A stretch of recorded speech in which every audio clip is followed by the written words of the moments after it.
అదే RTV app వార్తల్ని క్షణాల్లో చదివే అవకాశం ఉంటుంది. ఒక న్యూస్ పేపర్, ఒక టెలివిజన్ ఛానల్ మీ చేతుల్లో ఎప్పుడూ ఉంటాయి. సార్, అజారుద్దీన్ సంబంధించిన దానిపైన ప్రతిపక్షాలు ఆరోపణలు చేస్తారు. బీజేపీ, బీఆర్ఎస్ కంప్లైంట్ చేశాయి. ఏమేది కంప్లైంట్ చేస్తారు? మైనార్టీ రాకూడదు, వాళ్ళంతా విషం కక్కుతా ఉన్నారు. ముస్లింలు మన సొసైటీలో భాగము.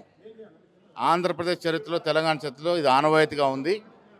ముస్లింలు ఒక మంత్రిగా పెట్టుకోవడం, గతంలో ఇద్దరు మంత్రులు ఉన్నట్టు సందర్భం. దాంట్లో భాగంగానే జాతీయ స్థాయి కాకుండా అంతర్జాతీయ స్థాయిలో ప్రఖ్యాతిగాంచిన అజరుద్దీన్ గారిని కేబినెట్ తీసుకుంటారు. దేశద్రోహి అంటున్నారు కిషన్ రెడ్డి. అజరుద్దీన్ కిషన్ రెడ్డి గారు మంత్రివర్గ స్థాయి దేశద్రోహి. ఏ రకంగా దేశద్రోహి అవుతాడు? సుదీర్ఘకాలం క్రికెట్ జట్టుకు అధ్యక్షుడిగా ఉన్నాడు, కెప్టెన్గా ఉన్నాడు.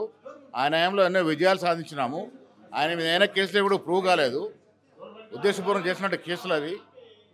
దేశద్రోహిని మాట ఏ విధంగా అంటాడు కిషన్ రెడ్డి గారు? సో ఇది కిషన్ రెడ్డి ఆయన స్పోర్ట్స్ మెన్ గా పనిచేసినటువంటి హిస్టరీ ఉంది. ఎట్లా దేశద్రోహి అంటారనేటువంటి స్టేట్మెంట్ పీసీసీ చీఫ్ చేస్తూ ఉన్నారు. గతంలో ఉమ్మడి ఆంధ్రప్రదేశ్లో కూడా మైనారిటీ క్యాబినెట్లో ఉన్నారు. తర్వాత ఇప్పుడు 10 ఏళ్ళు బీఆర్ఎస్ అధికారంలో ఉన్నప్పుడు కూడా మైనారిటీ క్యాబినెట్లో ఉన్నారు.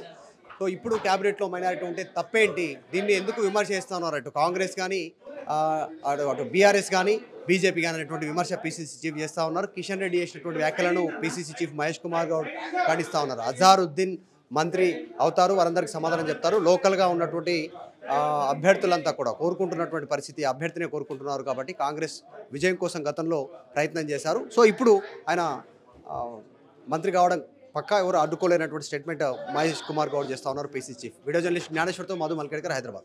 తెలుగులో ఫాస్టెస్ట్ న్యూస్ ఇప్పుడు కొత్త అవతారంలో 5 సెకండ్లోనే పూర్తి వార్తా సమాచారం మీ చేతిలో.